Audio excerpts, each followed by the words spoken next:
the top laner away from Lupa, despite the fact that Seraph does like to play that champion as well.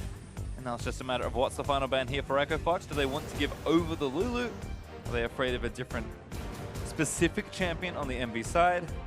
With 10 seconds left, we'll see what they decide on. Yeah, I mean, both of these supports are capable of the Lulu, but Echo Fox had such success with the last game, maybe they were hoping they'd be able to get it back because, I mean, throwing an Elise ban in there is pretty peculiar when you could have just banned the Lulu out anyway, unless Gate really has something he thinks he can beat the Lulu with. Well, that's going to be Kha'Zix once again for Akaadian and Ashe once more for Keith. So not going to get the Lulu Ashe, which did feel like a very successful part. Okay, yep, I know what EnVy are doing. Back to Ziggs and Jayce. Okay, I've seen this one already. Yeah, they are not messing around once again. And Apollo's best bot lane kind of has been Ziggs I agree, this year. it's been Ziggs. The nice thing about the Jayce as well, like they do this so much. For those of you that are devout followers of EnVy, you know this. For the rest of you, I will have to just explain this really quick. And it's great because they put the Jayce in the mid or the top lane and allows them to kind of throw whatever else they want into any lane matchups, and they're going to have a nice balance of damage because Ziggs provides so much magic damage that you're always going to have to react to that. And EnVy and Seraph, or Ninja and Seraph, do trend towards the physical damage dealers, and this combo gives them the freedom to do whatever they want. Yeah, also kind of gives them easy options to victory. We've seen them siege down a ton of turrets both in the early game, but then kind of convert nicely to mid and late as well. It's a duo that I feel like plays itself relatively well and means EnVy don't have to get too tangled up in things like team fighting, which has been a weakness for them. So we'll see how the rest of it pans out. Ahri over for Froggen means that Lee Sin's going to get banned away from a LirA. Karma ban for Team EnVy, though, taking away those top tier supports. So we're going to see some players push down to some different champions in this next phase. Yeah, a little personally disappointed that we're not getting to see anything else through Retro from Froggen. We were talking during the breaks, like, what other Season 2 champion could he bring out? We're like, Lee Sin, Jarvan, Corki, just all the things he was kind of actually the innovator of way back in the day, about 5 years ago. Well, there's a Nidalee ban actually away from LirA, who I believe was responsible for the AD Nidalee that we saw, although both these junglers have played a decent amount of it. Singed ban away from Lupa, maybe indicating the EnVy want a tank in that top lane spot, but we'll see what happens with that Jayce. Echo Fox, though, going to get a pick out of this, into this phase, sorry, and where are they going to go? They take the tank available, and they want to go with Shen. Yeah, I mean, just solid champions across the board for Echo Fox. Their team compositions do show cohesion. Most of it has just been about execution, and that last game, Keith actually did top the game in the damage charts, not the Kha'Zix from Froggen, so Keith was really doing a lot of work in those team fights, and he's going to hope to build on a game. Well, in the Gragas actually for Seraph, I assume. Although it could also be LirA's champion. We'll find out what this final pick is there for EnVy. It seems like, again, they've kind of got a lot of this draft already rehearsed, so it's just a matter of reacting to whatever Echo Fox have taken away from them. Yeah, and they know they'd be going up against Shen, so does Seraph have anything crazy he'd want to throw up in the top lane?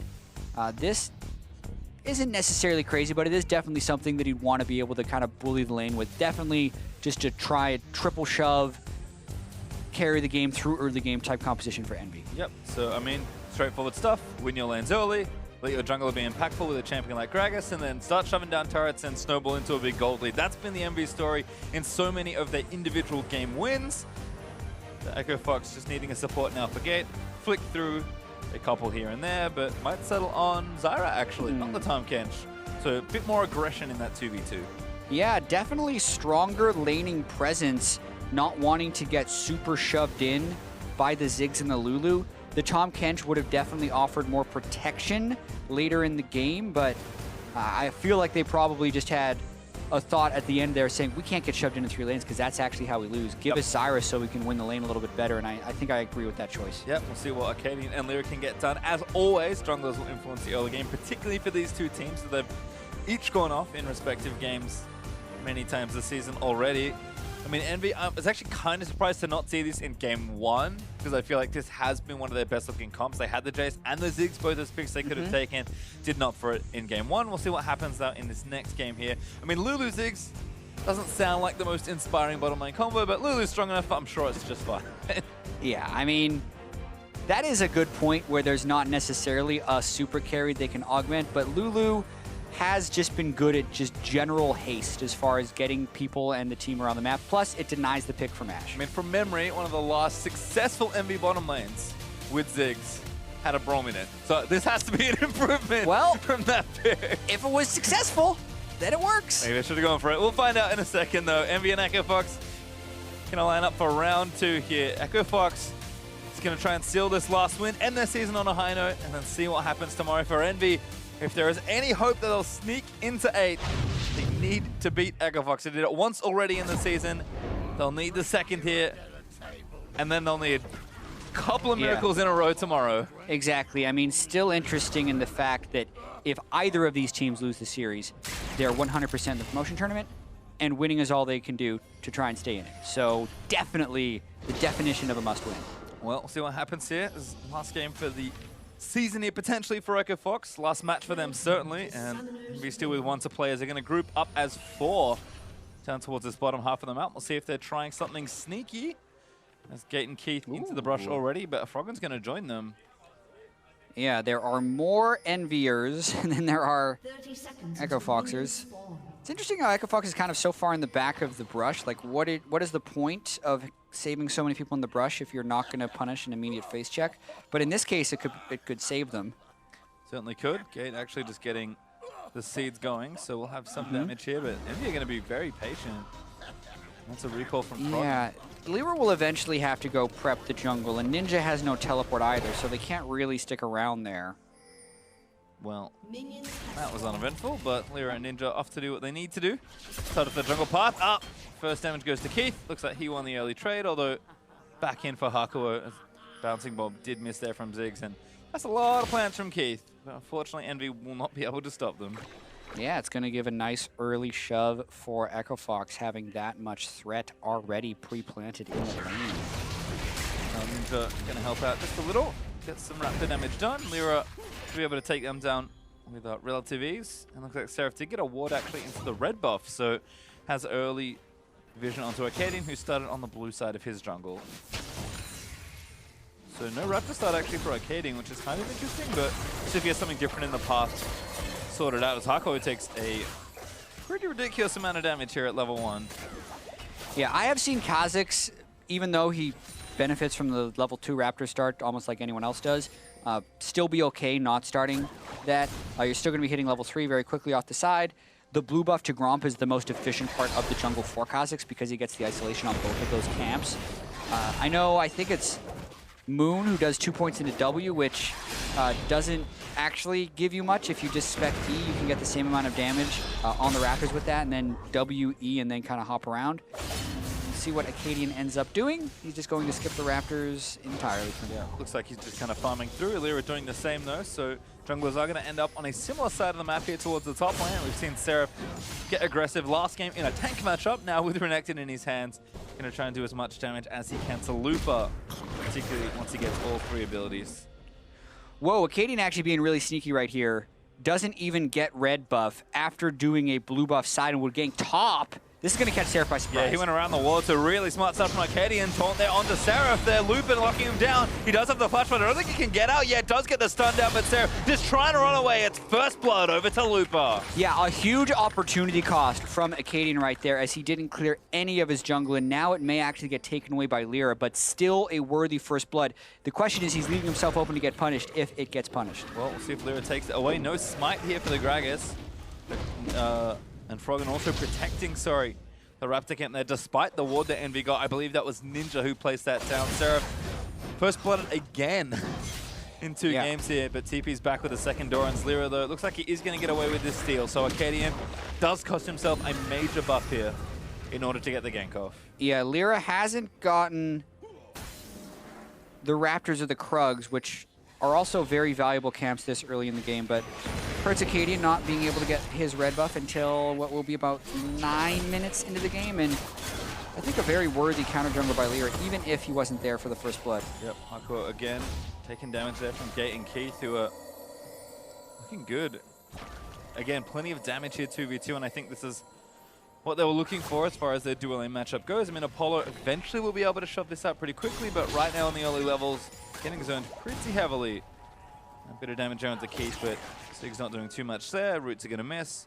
Looks like Akaadian's now invading, so trying to take some of LirA's jungle back onto this Raptor camp now. Yeah, you can see those still level 3, so even this is a pretty dangerous move. That's why he's warding ahead and pulling the Raptors out a little bit, because if LirA does catch him, Body Slam Flash could be extremely close to a kill. Yeah, Ninja also pushed in by Froggen, so good teamwork there for Echo Fox, making sure that they do this together. Unfortunately, the big one's still going to go over to LirA. Akaadian did hit 4, but the majority of that experience loaded into the big monster, so still advantage over to LirA. Akaadian trying to make it up, and these risks he's taking just aren't quite paying off fully for him.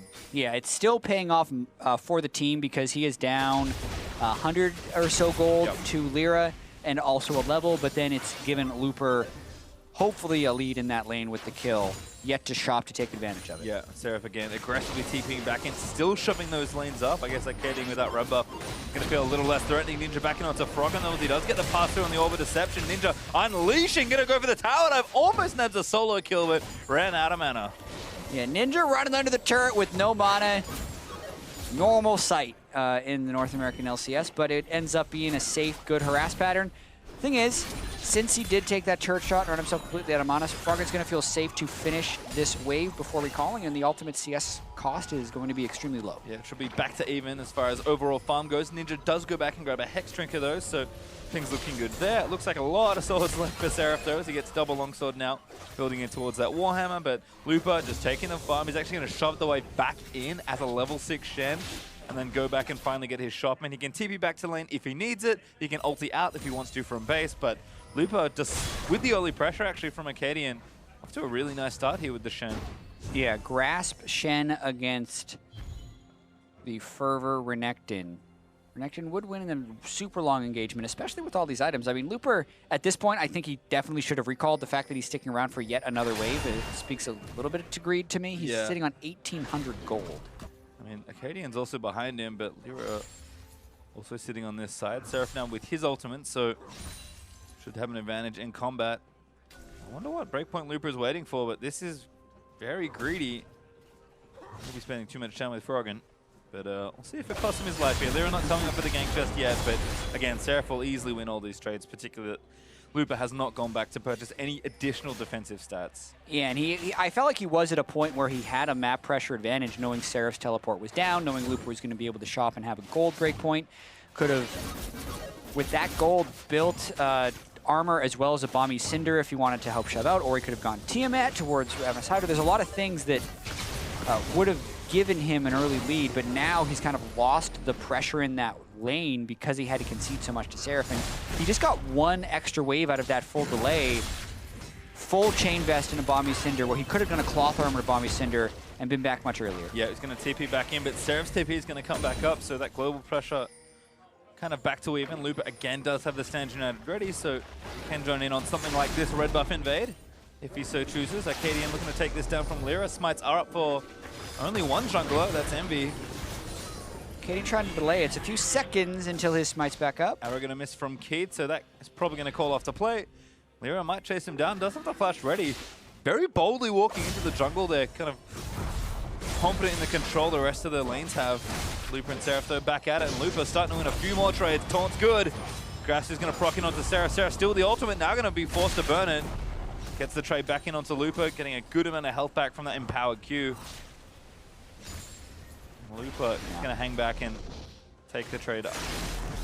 As Froggen goes ahead and gets his blue buff. Yeah, and looking back to that invade that we just saw in the red buff, the longer Echo Fox stays there, the more dangerous it becomes because you're just giving the enemy team more time to collapse down. So it was actually very risky by the end of it when they stuck around for the smite cooldown.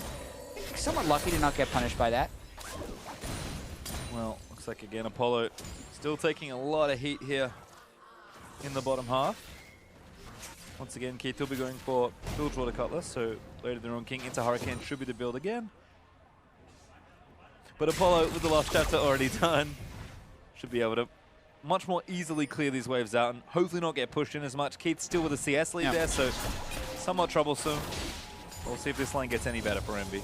I also have to welcome in NALCS 1. Congratulations, you're now watching the important marquee matchup of the day. Correct. There actually are some pretty big implications to this matchup. EnVy and EchoFox both trying to make it into that 8th place spot. Still technically possible for both of them as long as they win out. This is EchoFox's last game of the regular season. EnVy still has one tomorrow, but the Team Liquid win also makes it even more of a must win from earlier. So welcome in EchoFox EnVy, we're in it. Yeah, we'll have to see. I mean, I think Liquid going to have the biggest smiles on their faces after this because they have certainly thrown a lot of haywire around. Even the bottom half of the standings, Seraph trying to take that buff away, but Akaadian able to collect it. But again, pushing up, playing aggressively, and trying to get some deep vision down into EchoFox's jungle. Seraph, always an aggressive player, and looks like Froggen going to try his own play now. Tauda being lined up here in the bottom lane. Yeah, and EnVy, who has specialized in getting first turret this year, are not willing to give it away so easily. The Ziggs, incredibly hard to even turret dive because you can almost always keep the minions away from the turret, which makes the dive that much more dangerous. Froggen taking some poke down to it. Akaadian's going to slow down Ninja. Ahri going to find it. Doesn't land the stun. Ninja does have cleanse as well, so yep. Not likely to work. Able to pretty freely run where he wants. All summoners up. Pretty much in the game, actually. The laning phase has been very non-interactive when compared to last game. Not many plays orchestrated by the jungler outside of the early game. Nice ulti there from Gake. Could be a kill over to the Ashe. Apollo does get wild growth, so that will keep him safer. But EchoFox just continuing to burn cooldowns here in that bottom lane. All of a sudden, 2 summoners down for Apollo. Yeah, Apollo also knocked away Keith with the satchel charge to kind of save his life, but the start of that fight was so huge for EchoFox. 2 summoners, 4-1. The Ashe arrow on not much of a longer cooldown, and if Froggen gets something here, this could be big. Well, Hakuho locked down again. Froggen with a charm, easily able to take down Hakuho. Now going to dive in solo for Apollo. Gets the damage back down, but LirA there. A standard data onto Froggen will not save him. LirA does get around, but now Seraph's overreaching for a play here in the bottom lane. I mean, he's got flash. He's going to try and dash. No, just takes the CS instead. Yeah, so not a good teleport match by Seraph right there, who was not having a good series, but still a pretty good dive for EchoFox. I think the kill at the start, which was set up by Gate to get on the Hakuho, was what was necessary. The rest of that was probably pushing too hard. Well, Froggen does at least get the trade after diving in, so certainly starting off well. Gate's been really on point with the CC. Yeah, if he's landing that many grasping roots, then they're going to be gating a lot of kills. But Froggen thought with the Shen ult he'd be okay. LirA being able to show up and keep him in the turret was all they needed. And once again, Seraph does not need to make that teleport and ends up missing a big wave because of it. Yeah, Loop is going to even that CS back up, deny some of the creeps onto that top lane as well. Even get some turret damage down. Now with his teleport back up, and of course his ultimate will be back up pretty shortly as well. Seraph's got a long window where he really can't do too much globally. He's going to have to try and continue to bully this lane, but now with the Sunfire fully completed for Looper and an extra cloth armor probably for the Ninja Tabi, like, Seraph's until Black Cleaver, and maybe even after that, not going to be doing too much for this pretty tanky Shen. Yeah, it's really true. I mean, a lot of times Renekton wants to rely on that early game farm advantage. He still will be able to get pretty big later in the game, and if he can get onto Keith, we'll still be able to kill him as long as he's farming in this way. But having picked into the Shen, it's definitely not one of those things that can completely smash him, not to mention when Looper gets the kill at the start of the game. Well, Looper still causing pressure as EnVy once again getting deep wards onto that top side jungle, kind of keeping track of EchoFox's red buff. LirA I thought was maybe coming for a gank, but he's going to recall instead.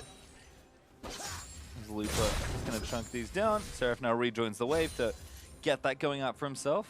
And other than that, nothing too crazy itemization-wise going on. Kate has finished that Blade, which did do a lot of work in tandem with the Hurricane in the last game. And we've actually got Runic Echoes for LirA. I'm not too up to date on how Gragas are going for the early jungle item, but opting for a bit of extra damage here. Yeah, I see most jungle Gragas go with Runic Echoes. If they fall behind, he just becomes incredibly squishy, but they get it for the jungle clear as well as just having a little bit of burst damage. It's definitely plays a little differently as a jungle Gragas than as the top lane super tank Gragas. Makes sense.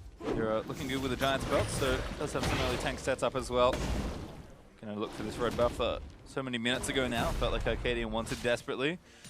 But again, kind of back to a more relaxed atmosphere that we've seen in game 1 as well. And EnVy, you have to always worry because the one strike has been their early game, and when that hasn't gone well, they're just kind of floundered, not doing too much else. Arrow onto Ninja's good, cleanses it off, but next attempt that will not be available. Except he just has the flash next time. We'll have to see. Ooh, taunt is nice from Lupa. Seraph recalling in a silly spot. Does have his flash, but Lupa might just keep chasing down. No support forthcoming.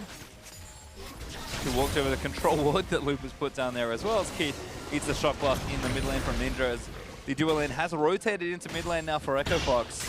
Can actually keep Froggen in that side lane despite the fact that no turrets have fallen. Kind of interesting to see Echo Fox do this rotation somewhat early.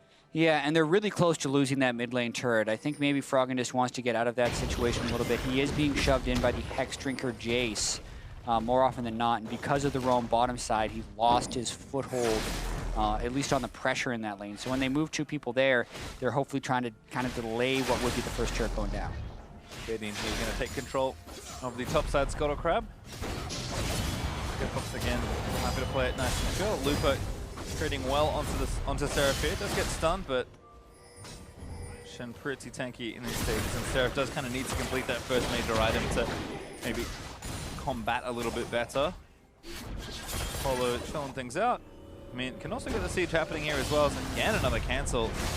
Yeah, I mean, Lupa has a control ward in the far brush, so if Seraph's in there, if Seraph is not shown in the control ward, and Lupa was pretty safe taunting forward, he's delaying this as much as possible because Seraph's sitting on about 1,600 gold, doesn't want to give up a minion wave just to go shop, but that's what Lupa is continually trying to force. I wonder if he goes and gets him again. It's a ping once more. I believe he's on the control ward this time, but lets it go. It doesn't even bother killing the control ward. He's like, if you're going to come this far to interrupt me, you deserve it. Lupa instead is going to shove down the wave. Teleport is up for Seraph, but he's going to walk back now, kind of knowing that he does need to have that cross-map presence with the teleport. Apollo juggling some bombs there in the mid lane, but probably needs a stiff breeze and a satchel to take down that mid-outer turret and give Envy that first turret that they love so much. Yeah, been a very subdued early game. We saw an inhibitor down at 15 minutes in the last one. So definitely fewer crazy plays being attempted, but still some lane swapping that could definitely open up at any point.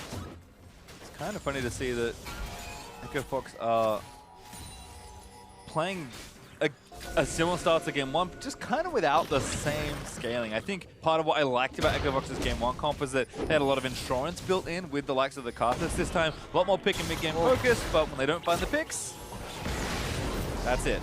Yeah, actually pretty good side steps really by Envy right nice. there. The arrow ends up field goaling, but that was one where I liked the aim. A lot of times I haven't been a fan of Keith's arrows because I feel like he shoots them at strange angles, which give really easy retreats. The arrows I'm the biggest fan of is when you're trapping someone in a corridor and you're cutting off their natural escape path with it, as well as making it so they could only juke in one direction, so almost forcing like a sideways summoner spell usage to dodge. Hard to find those spots on the map, but that was a pretty good one because they were trapped in the river. Just good side steps. Yep, no pick though forthcoming, and as a result, mid-turret goes over to Envy, so they'll continue to keep that percentage high, taking down the mid-outer turret that eluded them for so long there in game number 1. And again, if Ziggs kind of gets towards that second item, now a Shane up for Apollo building in towards the Lich Bane. Sure, Drake being started by Echo Fox is going to be kind of a total objective trade, assuming they take this down freely, which it looks like they will, but Envy definitely kind of mounting towards that mid-game. And with Ziggs and Jayce, you have to think the plan should be simple and just trying to siege down as many turrets as possible once they're at maybe the 2-item threshold apiece. Yeah, it's setting up shop, landing some poke onto any of the squishies on Echo Fox to push them off the turret, and then also having Seraph trying to neutralize Shen as much as possible, make it so he can't ultimate in to save or create any flank initiations. Let's keep him busy. Seraph doing that so far. Going to proxy away by the looks of things, but Echo Fox is coming up to gank him. Yeah. Bad time for a proxy. Maybe not the best time for proxy, but there's also all of Envy coming up here as well. Oh, he's out. Maybe, yep. Lupa going to let him go. Doesn't taunt him now. And as you mentioned, Apollo, LirA, and Hakuho all towards that side of the jungle, continuing to keep it watered down. In fact, LirA might even be thinking about a potential dive, but instead just joins the wave and going to help Apollo push in towards this turret. Yeah, you look up, they've taken the first turret, they're up 1,000 gold, and they're even taking control of the jungle. So these are the steps you want to see them taking. As far as they can get deep vision, it's just a matter of creating plays from this point forward. And they're also quite strong in his 1v1. Froggen is getting a little bit more farm here, I think, in this bottom lane. Keith's going to have to farm this mid lane for as long as he can and as safely as he can. And Ninja should get really strong when he hits whatever his next item breakpoint is. He's kind of just got a couple of components and now Froggen's getting dove. Ulti is not quite there. Good angle attempt there from LirA, but Froggen, what a boost way to safety. Arrow length on they got Apollo. one. Gate flashes in. There's the pick that EnVyUs won. Akaadian comes down on Apollo. Finally, they land the Ashe arrow. Apollo does not flash it. And then his chain CC. This is a power play for EchoFox. Yeah, looks like if they take this down, it should even the game right back up. EchoFox will actually find themselves ahead in gold after taking down this turret. And sure, it's not a big lead, but the one problem is that maybe they don't get turrets and Envy are able to siege them out now. Not a possibility. Yeah, even with that though, the mid lane turret does hold more map value. Ninja got one on the bottom side, so Envy's still able to trade back. Envy's strat is still going to be trying to go strong, push the lanes up as much as possible, use the Jayce and the Renekton in split push situations, and if Apollo ever gets free time, he'll just delete a turret with the satchel charge. Other than that, he'll be on wave clear duty. As we mentioned, Envy's most effective comp throughout the year. Again, EchoFox happy with this. Looper going to go down, meet the minion wave coming towards that tier 2 turret, so he'll be easily able to push those out and then join fights whenever he needs to. Froggen transferring up to the top lane. This has been a staple of, I would say, EchoFox's play, but particularly just Froggen's general playstyle. He loves to get into the open side lane and take kind of the majority of that farm. Ooh, Froggen has flash. Look out, though. Dump's good. Actually flashes out of the way. There's the Apollo's ulti. Going to miss as a result. Looper up here. Going to try and turn it around. Seraph gets taunted. There's the goal for Froggen. LirA gets the double belly slam, but now LirA's actually going to take a little too much damage. Charge is going to keep Looper out of the way as Apollo swoops in to save him, but EchoFox turned that around very well. Yeah, and low coordination from Envy right there. Even if Froggen didn't jump out of the Ziggs ult, I think the Gragas ult hits him out of it anyways, because they just kind of layered everything onto the stun thinking it would hit. But the CC was clearly not long enough to keep him there. All their ultimates miss Froggen, and then when Looper comes in, they can turn it around. Now the Luden's complete, so for Froggen is actually a good bump in his power as well. Keith is getting there towards the rune and shouldn't be too far away from it. Does need a little bit more work to be done, but pretty cheap item as EchoFox also going to get a turret trade here with Akaadian able to do the work on the bottom side with everyone else up towards the top trying to take out Froggen. I mean, Shen does create lots of opportunities for simple cross-map plays. That's kind of what EchoFox need. I mean, sure, Ninja continuing on his turret warpath, but EchoFox just, it feels like they have so much control of this game. Part of that's strat, part of that's playstyle, and a lot of that's just Envy not pulling the trigger in a lot of these situations. Yeah, and Looper has had a pretty strong laning phase against Seraph, so Seraph, while he's trying to put pressure on, has been a little bit on the back foot. I think one of the X factors in this game is going to be Keith's performance on this Ashe. Last game, he was quite good on it in the teamfight phase, and in this game, there is a Gragas who can displace him and put him at a position with a few spells. So if Keith stays safe, the team fighting of EchoFox is much better, and they have the Shen to neutralize the split push turret demolitionist style that Envy's trying to play. So if they execute right, I think EchoFox can take this 2-0. Yep, and there's the Hurricane up for Keith as well, so that's all the power Ashe really needs to get things going. Keith, of course, will continue to get stronger as the items come out. Apollo also has his Lich Bane, so he's quite strong, particularly on turrets, but also fights better breakout despite being a very different style of bot lane champion. It might just be on something like a Baron Dance that really breaks the game wide open, but we'll see what happens. Drake up in a minute, and EchoFox again defending from Envy's just continued pressure on this top lane. Yeah, and now you're looking at the ward coverage around the Baron area, and it's actually pretty favorable for Envy. EchoFox is going to have to do a lot to break through that without getting picked off, but when Envy just moves everybody down, they give up some of that pressure. And I think Shen's just causing so many problems naturally. These are the kind of conditions you love when you have the team with the Shen, because if the other team's just going to run around trying to find you, try and get something started, Shen is already ahead on the plate and ready to join a fight if the team fight's going to break out as well. Sure, Seraph, he's down, he's matching, and he does have his TP, but as soon as one of those things falls apart, or if Envy just find themselves in the wrong spot, EchoFox have certainly are proactive enough, especially with this kind of pick comp, to get a pick and start things rolling for themselves. Yeah, and about those picks as well, the Looper ultimate onto a Froggen who's flanking is one of the most effective uses of it, but that also commits them into leaving Keith to his own devices. So I'm actually very curious as the way EchoFox chooses to play this against Envy specifically. They do not want to give this one back to Envy, so do they play it slow, or do they do a flank? Here we go. We got LirA going to get some damage down, but the Gragas is pretty tanky at this stage. Looper looks for the flash on, it doesn't land it onto Apollo. But again, EpicSkillshot is still going to fight it out. Apollo with a big ultimate as Looper, the satchel back in towards Envy. He's going to go down as Hakuho gets credit for the kill, and now LirA bops on the Froggen to try and pick him off. Gate already dead to Ninja as he gets himself a double kill. That went so wrong for EpicSkillshot. They completely belly flopped the engage right there. Just almost everything goes wrong, from the taunt flash miss to open, to Looper dying with his ultimate up because he was the initial focus, leaving no protection for anybody else. Envy goes huge off of that Mountain Drake, which makes them want to rotate towards the Baron. Akaadian actually could be the next pickoff here. Means they're going to chase him down. Does have the Storm Raiders on the Jayce, so he gets some chunk damage out. He can chase him. Envy instead, they're just rushing towards the Baron. Yeah, this could be a 50-50 that Envy is going to just opt into, which is always risky, but it's a team like Envy that's going to go for it. Akaadian can go in, and Shen will be up to ult, so there could be 3 people in this pit almost instantly. Keith also flanking now. Ninja wants to knock him out, but Looping going to protect him with the ultimate. They need to pull DPS up to Baron, but Akaadian gets too low. I actually was there to smite it, but the smite goes to LirA. Envy collect the Baron and lose no one. That is one way to try and get the advantage on the game. A very risky 50-50 by Envy, but it does pay off in this situation. And oh boy, gets the kill. Things starting to really slip away from EpicSkillshot. Envy all of a sudden are almost 4,000 gold ahead. Yeah, the floodgates are open at this point, but now the question will still become, what is enough? We're gonna watch this one more time. The Ashe arrow lands, so you think EpicSkillshot is going in, but it's on a pretty tanky person. And then here, I mean, even if Looper gets Apollo, where's the follow-up? They're 2 screens away. 4 people actually get tagged by that ultimate, as Looper did right before he got blasted back by the Gragas ultimate.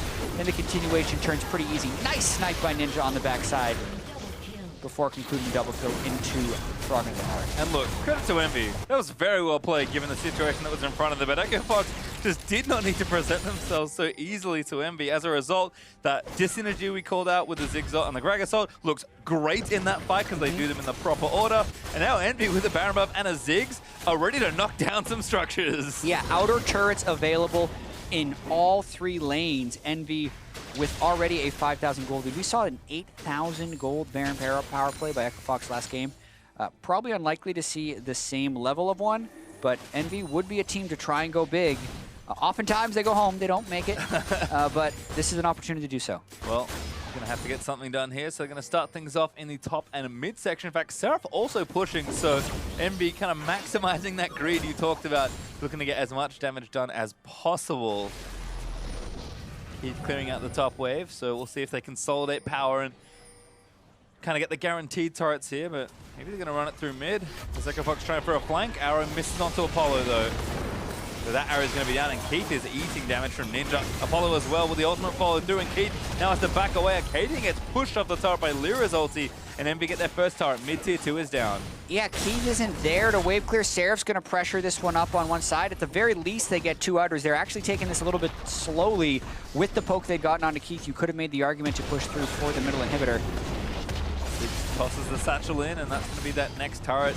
Ninja did go towards the top lane, so I think they're just trying to take all the tier 2 turrets rather than bust down an inhibitor turret.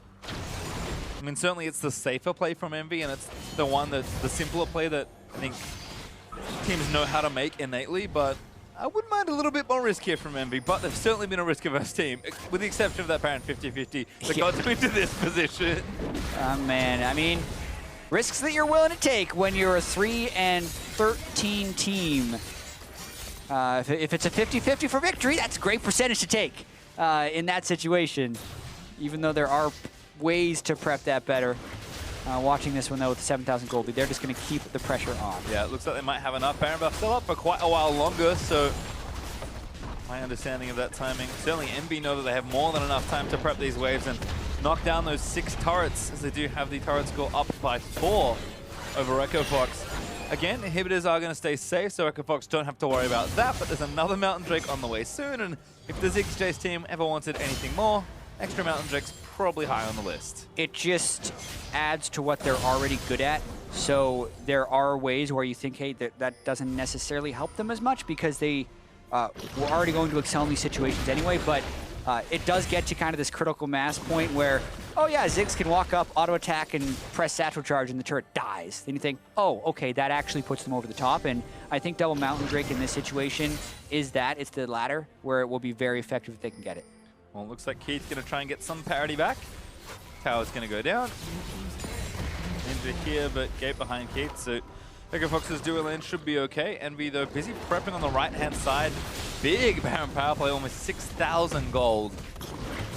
And EnVy didn't press that hard with that advantage. So it could have been bigger, but still a huge lead that they've got for themselves. Yeah, there was standing gold on the map. They took 3 outer, or mid-tier turrets, rather, on Fox. Didn't go harder beyond that, so also didn't suffer any casualties, which keeps the Baron power play relatively healthy. See how tanky LirA is getting as well. Did go straight for 2 tank items and has the extra Giant Spell. After that, Runic Echoes, Iceborne Gauntlet, and Spirit Visage, plus the Lulu helping him out, means that EnVy have a very clear front line to play with. Seraph's also decently tanky. GA is going to be nice in some of these exchanges as well. So things are set up exceptionally here for EnVy to just take the next objective or win the next team fight. I imagine 25 seconds, that Mountain Drake will be the next point they go to, but they can also poke down Keith, because Ninja's doing a boatload of damage. Yeah, I think the right call for EnVy here is to actually slow play it. 6,000 to 7,000 gold leads are not safe, though, in these EnVy games. If you're looking at what EchoFox could do to come back into it, they still have that flanking pick potential. If they can blow up Apollo before he gets anything off, or if they can get onto Ninja, that's the majority of the damage for EnVy. EnVy also has very upfront damage, so if the upfront damage misses, the sustained damage isn't the same level as what Hurricane, Blade of the Ruin King Ashe can do. Well, we'll see if EnVy get caught slipping again by EchoFox, or if they're able to close this one out with a few mistakes on the other end. Mountain Drake's up though, so that's going to be the first obvious target for EnVy. Like you said, you think they should play it slow. I imagine that we're going to play that way anyway, but certainly want to make sure they consolidate the lead. Use all their advantage rather than making things too risky. Drake goes over, Baron's up now in 55 seconds, so EnVy probably going to move all their vision over to that side as well. And EchoFox just kind of have to wait to play reactively here. Weren't in time there for the Mountain Drake. No need to make anything too crazy, but I think you have to defend for this next Baron. Yeah, and if EnVy is in position to try and rush it, they will. We've seen they're already willing to go for a 50-50, and they can increase the odds a little bit now that they have all their ultimates up. Jayce can knock people back, and Gragas is the most notable person being able to throw an explosive cask out. So there's a chance they can completely prevent Akaadian from even making it in the pit for a steal if they rush it. Sheer amount of damage as well. It's going to mean the timer will be very short for EchoFox if they are going to get their way over there. Seraph splitting bot. Matching up with Lupa right now. You can already see 10 seconds up. Froggen and Akaadian are in good positions. EchoFox know they have to defend here, but the control ward's down. Baron up now in a few seconds. LirA getting that vision cleared out as well. Just trying to make sure EchoFox are completely blind when this attempt starts. Oh, but here comes EchoFox. But Akaadian onto Hakuho, sorry, his SK's ultimate. That's going to be a kill, and EchoFox do find a pick. Apollo, they're going to take down Gate, so it's 4v4 as he moves towards the Baron. In fact, Seraph cancels the TP, so there's pressure down bottom lane as well. What a weird little situation we're in right now as LirA just kind of walks in by himself. You want the setup, but EnVy was almost impatient in getting it. They weren't necessarily staying together, and it leads to the pick. Well, now Akaadian going to stay too long. LirA with a big play, almost predicts the flash perfectly. But LirA's now going to chase him down, gets it to the sky slow. Akaadian going to get knocked back here. LirA kills him before the teleport can complete, and now Lupa's got to get out of here. Froggen misses that next charm, but Ninja keeps sieging forward. Yeah, and they do not have Baron, but they still have the Ziggs and the Jayce. Just a few hits on this turret with Double Mountain can drop it. Oh, Lupa gets the taunt, but a cleanse out from Ninja's knife. The charge onto Lupa to try and knock him back. As EnVy are going to look to take the turret. Ziggs destroys it with a short fuse Lichbane auto. Exactly, so that's the thing that adds the cherry on top for Ziggs is not only does he have this after charge, he didn't even need it there, that can execute from 30% health. His short fuse passive that he gets roughly every 12 seconds or faster through spellcasting, as well as the Lichbane, just all add together for what was about half a turret with one auto. Yeah, and now they're actually going to go for the Baron as well. So Akaadian's dead for 5 seconds. EnVy just do so much damage to this objective. A little bit of vision's not enough. Lupa not even close to try and steal it. And EnVy once again find themselves up with a Baron buff, but this time it's 10,000 gold ahead. LirA though caught out of position. Oh no. Gonna get taunted up by Lupa, stayed up by Gate, uses the ulti, buys some time, gets in onto Keep, but Froggen grabs the shutdown. So not quite flawless, but we'll take it. Yeah, but he really wanted the Scuttle Crab. Like it's worth it, right? You have to be able to secure the Baron vision after the Baron has already been taken. Oh boy. Not the way EnVy wanted to close this game out. Now they have to wait 40 seconds more before they can start the push. Not to mention, this gives time for EchoFox to keep the minion waves back, eating in to precious Baron buff time. Yep, gonna waste maybe close to half of it after all the wave pushing, and death time is said and done. We'll have to wait for EnVy to get this next section started. And EchoFox are continuing to play proactively. They know they're behind. They don't maybe know exactly by how much, but they are just sneakily playing around, hoping somebody continues to make mistakes and they can keep themselves in this game. I mean, the more they delay EnVy, the better, but if EnVy make too big of a mistake, Fox actually might just turn the game back around in their favor. So yeah, 10,000 gold, I mean, it's about as safe as the leads get, but still not safe. Yeah, always a possibility, especially when you have so much contention over a 35-minute Scuttle Crab. Seraph is actually finishing it off, but LirA's back now. EnVy's trying to set up their waves in the right situation. And the fear for them would be an overdrive or a good flank by EchoFox. If EnVy plays this smart, they can just throw out some Gragas barrels, get a few hits in from Jayce, and then have Apollo execute the turret. With that, though, Cleanse is down for Ninja, and no QSSs or kills are to be found. Well, Hakuho does have the more traditional supporting items. This time, Redemption Locket already done, so some protection can be offered there by the Lulu. Back quite a bit. But EnVy going to take this inhibitor instead by the looks of things. Froggen busy clearing bottom wave, so he's going to be a little late to this initial siege by EnVy. Double Mountain take it really fast. Froggen's back now, though, so EnVy have to show respect. Not showing too much here, just getting a few more pot shots in with Ninja. Looper trying to find a taunt, but LirA blocking the other side of it. Seraph tanks the area, that's probably fine, although damage is there. Gonna get taunted as well, but Keith almost gets exploited by Apollo single-handedly. EchoFox gonna go down as Looper does lose his life, and EnVy busts down the in here. Really nice little disengage there from EnVy, and they're now 5v4 pushing towards the Nexus. Yeah, they want to go for a lot more. Watch this Ziggs just chunk down this turret. Oh, it's gone. Gone. Absolutely gone. Don't need much more. Seraph burnt the ultimate to try and soak a bit more damage in. Apollo needs to get onto these turrets. Froggen also chunked down as well, so he's going to have to go back to base and give EnVy a few more seconds to try and win this game. Yeah, it's going to be a 5v4, and as long as Apollo can get that auto attack in on the turret, it's gone. Yep, there it is. Loses about 40% health just from the short fuse. Seraph finds Keith, goes back into him, and he goes down. EnVy are going to force a third and final game. Froggen caught it on the other side. Apollo flashes in for a bit of a victory celebration. We wouldn't have it any other way. A must-win game will have a final. Oh, boy. Oh, yeah, and it is that much of a must-win. It was passed back to EnVy in a few ways in this matchup. EchoFox did hold that lead, but had a disastrous initiation down by the first Mountain Drake, which led them down a path to an EnVy 36-minute win. The start was good for Akaadian.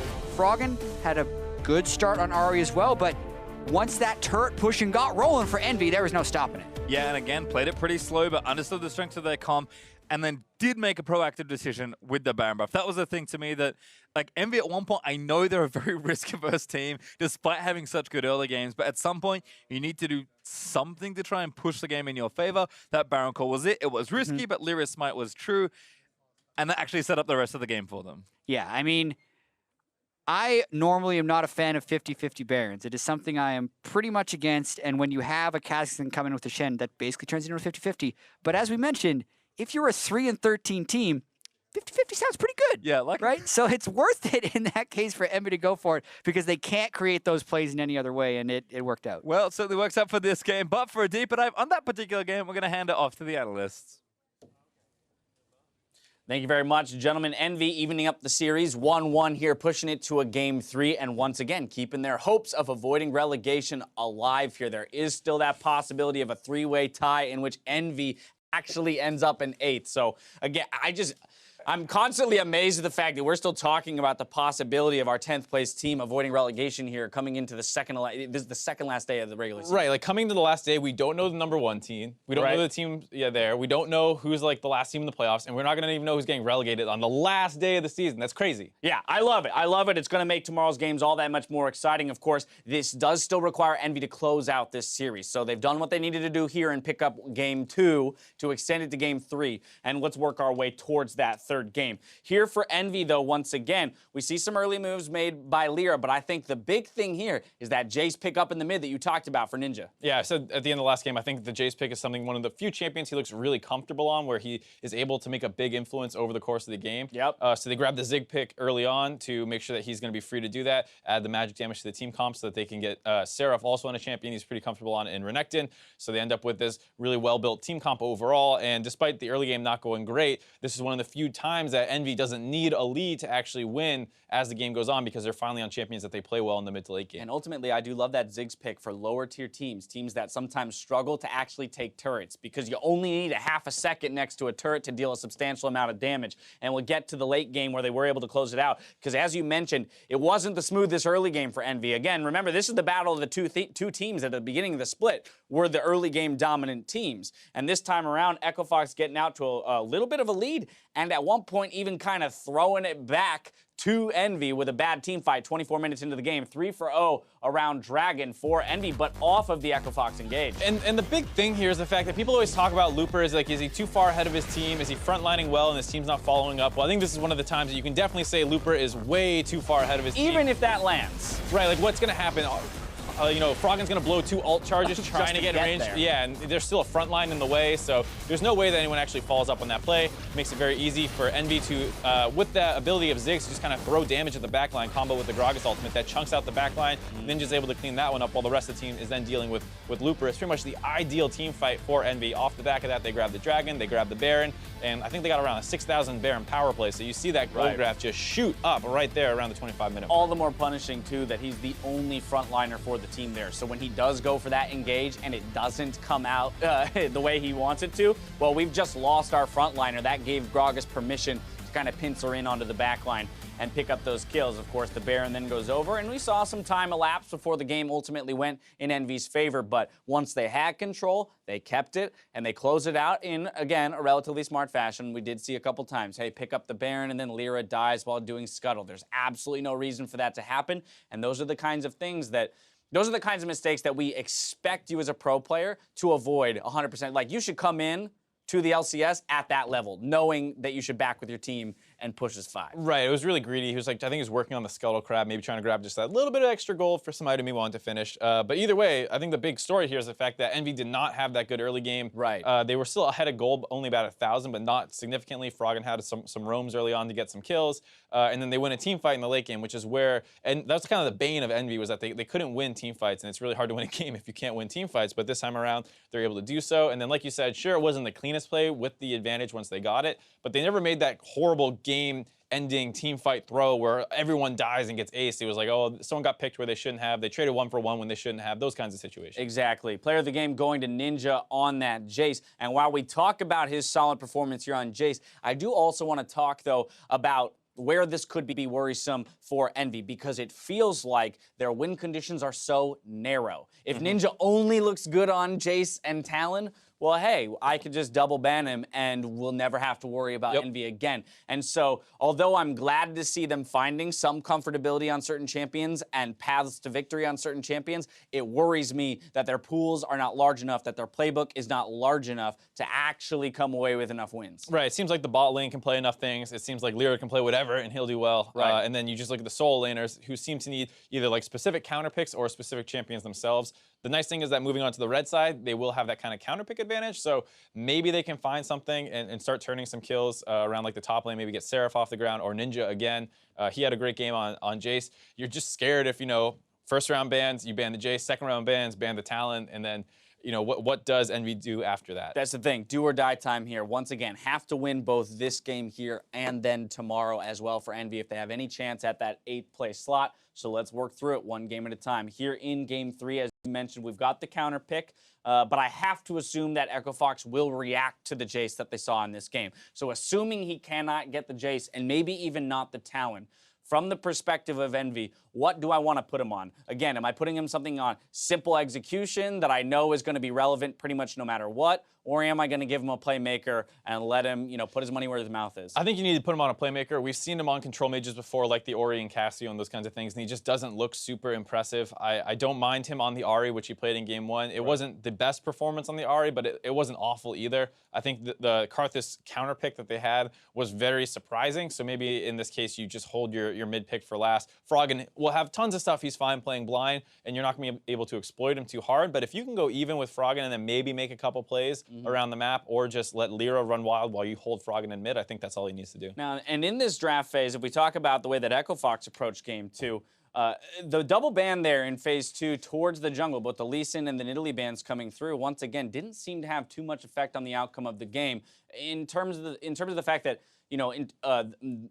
LirA's mechanical ability on Gragas still seemed to be there. His decision-making, for the most part, still seemed to be there, right? We saw him making good engages, predicting even ults and flashes with his ultimate. Aside from the one poor decision-making, example that we named, as a whole, I'm not sure that there was much value in the Lee Sin Nid bans, and so I would probably encourage EchoFox here in Champion Select to target more towards the mid lane or even that Ziggs. Don't give them the easy way to take turrets in close games. Sure, and I think that makes sense.